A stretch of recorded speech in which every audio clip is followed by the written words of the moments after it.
fun with science. Making a homemade volcano. Have you ever wanted to see a volcano erupt right in your own home?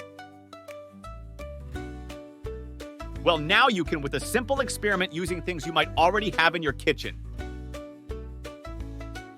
Here's what you need: a bottle or a jar, baking soda, vinegar, red food coloring, optional, but it makes the eruption look cool. Here's what to do.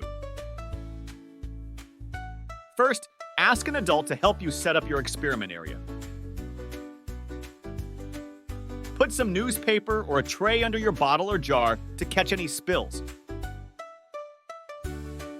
Now take your bottle or jar and place it on the newspaper or tray. Next, add some baking soda into the bottle or jar. You can use a spoon to do this. If you want your volcano to look extra special, add a few drops of red food coloring to the baking soda. It will make the eruption look like lava. Now for the exciting part.